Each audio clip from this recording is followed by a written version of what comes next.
Hey guys, welcome and team. And I'm going to dabble in a little bit into some politics and team here, in Romania to be specific. And this is called Why the Nationalist Right is on the Rise in Romania. I don't know how true that is. Comment down below and tell me how true that is. I'm just trying to learn here. Of course, do we have to take into consideration where this news is coming from and all that taken into consideration. Let's use Google and simmer and see what they say here with the rise of nationalist right in Romania. That's the official TLDR newspaper we've made and which is available to order right now. On October the 10th, Ukrainian President Volodymyr Zelensky visited Romania to negotiate for further support of its war effort.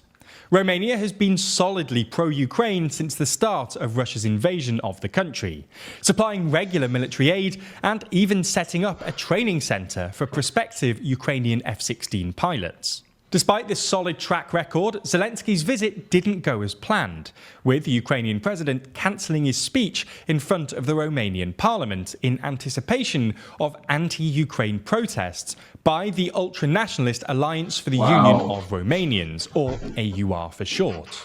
AUR only won a handful of seats in the Romanian parliament at the 2020 election, but they've been surging in the polls recently, and one poll put them ahead of both Romania's establishment parties ahead of the upcoming European elections. AUR has been described as anti-EU and anti-NATO, with isolationist and traditionalist instincts, and they're the latest in a string of right-wing nationalist parties popping up across Europe.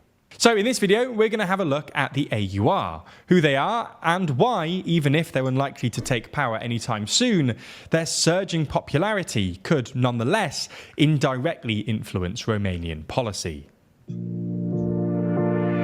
Wow. Before we start, if you haven't already, please consider subscribing and ringing the bell to stay in the loop and be notified when we release new videos.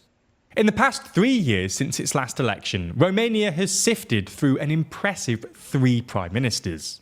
Now, changes in office aren't uncommon in Romania. After overthrowing and subsequently executing its hardline communist dictator Nicolae Ceausescu in 1989, Romania has gone through 25 different governments, which averages out at about a new government every 15 months. Wow. For most of Romania's post-Ceausescu history, its politics have been dominated by the centre-left Social Democratic Party, which was founded by former members of the Communist Party.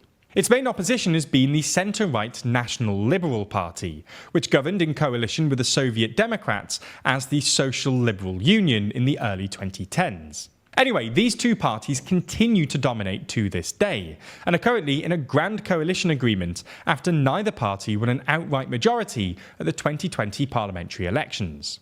The government is led by Social Democratic leader Marcel Ciolacu, who took over from National Liberal Party leader Nicolae Ciucă earlier this year, as per their coalition agreement.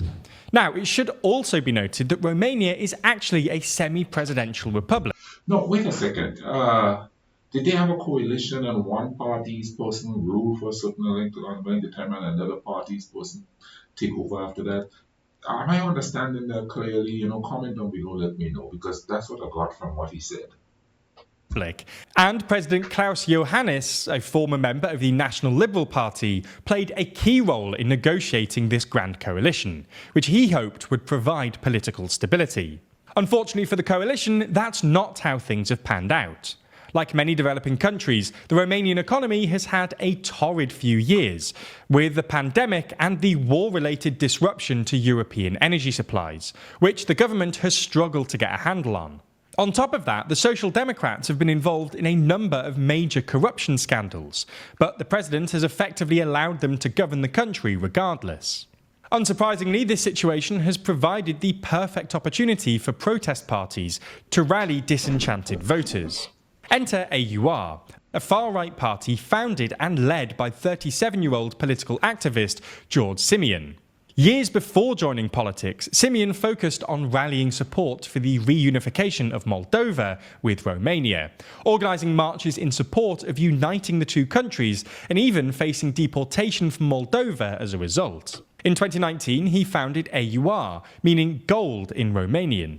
The party gained traction ahead of the 2020 election, where it won 9% of the vote, seemingly out of nowhere. The party pushed its irredentist message and also campaigned on its strong stance against gay marriage and COVID restrictions. It has strong ties to the Romanian Orthodox Church and even gained large support from the Romanian diaspora living abroad.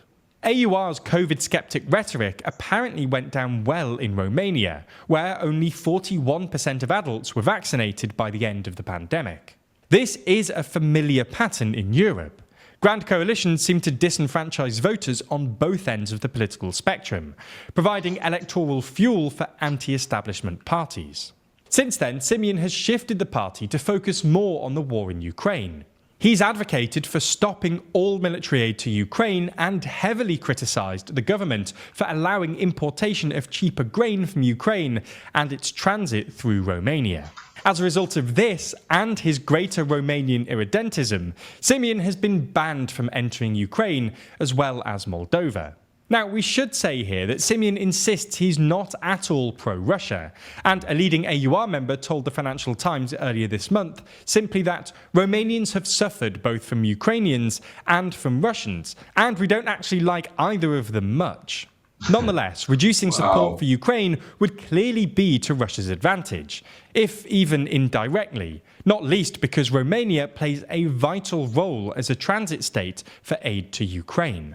To improve its mainstream appeal, the party has also moderated its rhetoric. For example, AUR used to attack Romania's Hungarian majority, but has recently dropped its anti-Hungarian talking points and instead points to Viktor Orban as a regional role model. To dispel accusations of anti-Semitism, Simeon met with Israel's ambassador to Romania to acknowledge Romania's role in the Holocaust and express support for Israeli settlements in Palestine.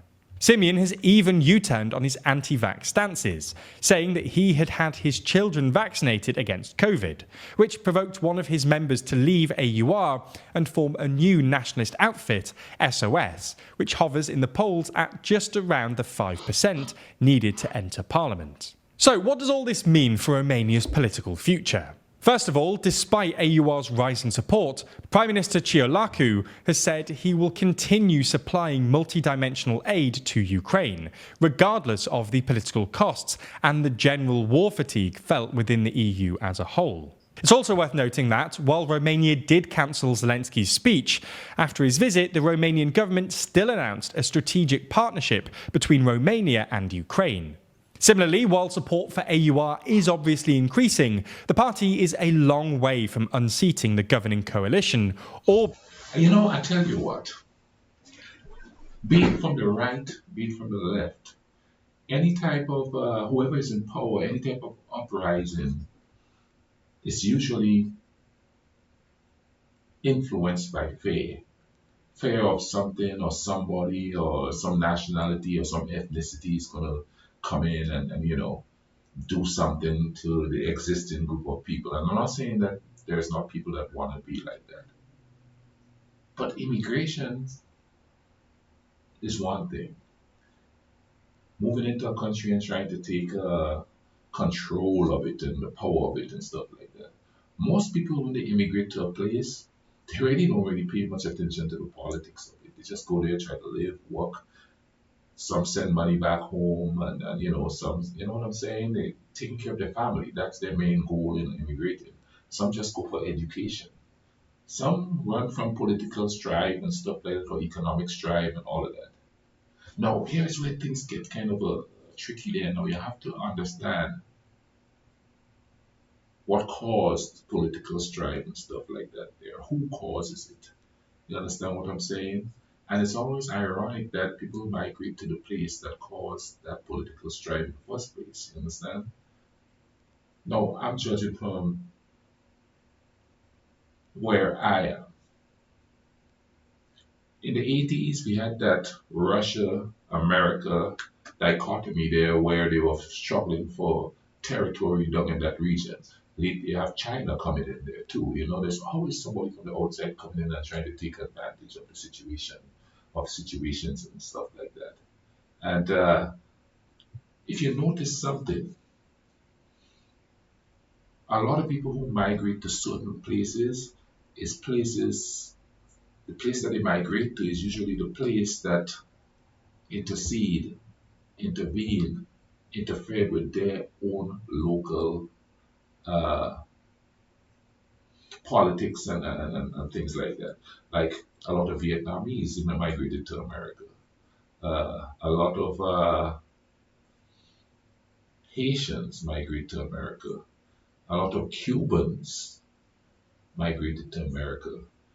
And if you notice, there was confusion between those two. Now it's Venezuelans. A lot of them are coming through here. So wherever a big country is involved in a smaller country or a lesser economically stable country, those people usually migrate to the people that's intervening. I don't know if it's because of what they've been told of that place, the picture that's been painted.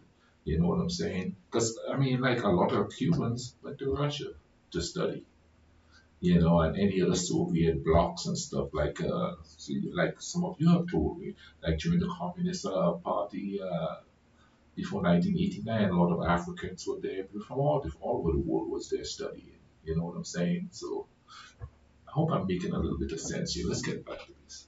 Being able to directly affect policy. In the upcoming presidential elections scheduled for November this year, Simeon polls third with 19%, well behind independent candidate Mircea Joana, who currently serves as Deputy Secretary General of NATO and is in the lead with 27%.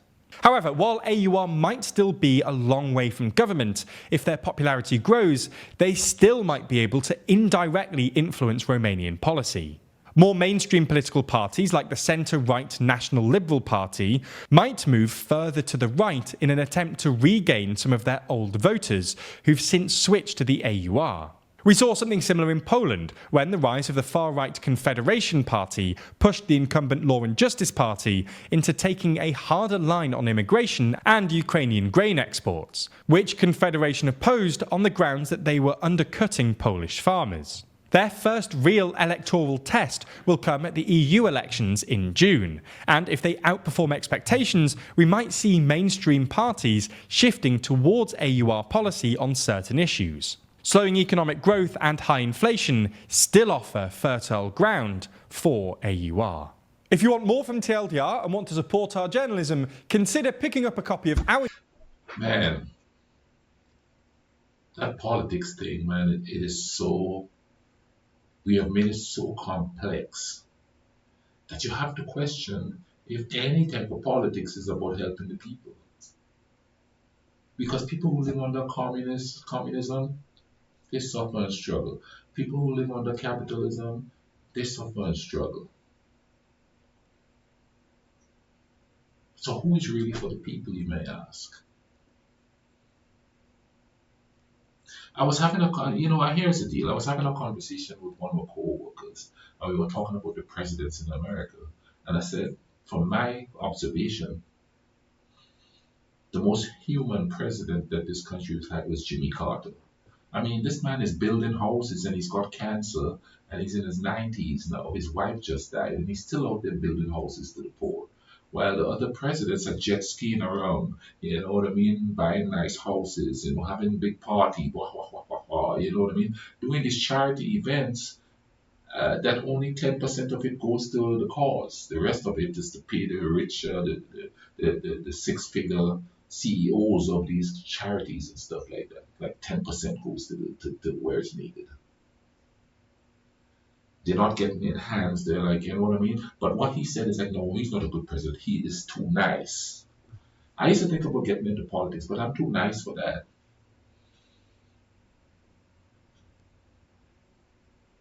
I don't see myself, no. There's too many people with warrior mentality for somebody like me to go in and say, let's talk about peace and love. Yeah, you know what I mean? Nobody's going to listen to me. I mean, I know this for a fact here. Nobody wants to talk peace. Hey, you can't even get dates if you talk peace and love here. You're going to be what they call gang here. Oh, yeah, he's a real man. He's got a temper. He's a strong, silent type. You know what I mean? Oh, yeah, he'll go there and battle. You know what I mean? No, I'm not saying if I'm attacked, I wouldn't defend myself. But I'm not going to go out there and look for the stuff, so I could have this and I could have that, you know what I mean? If you do that, sooner or later people are going to get upset and they're going to have rebellion, and then politics come in and you have to compromise here and compromise there. And usually the compromise they're making is the hard line compromises. And I'm talking about in general.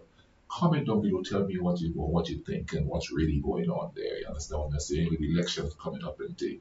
Elections coming up here too. So we're gonna share vibes on here.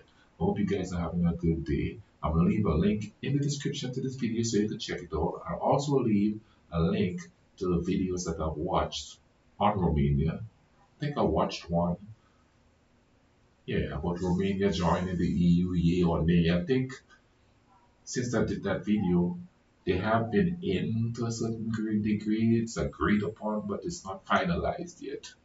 And of course, there's the yay and the nay of that. I'm not real versed in the situation there to comment on it.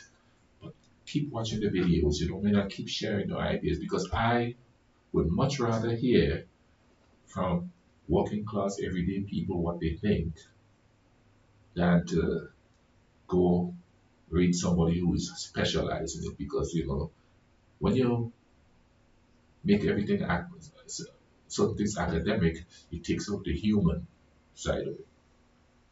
You all take care of each other, all right? Cool runnings.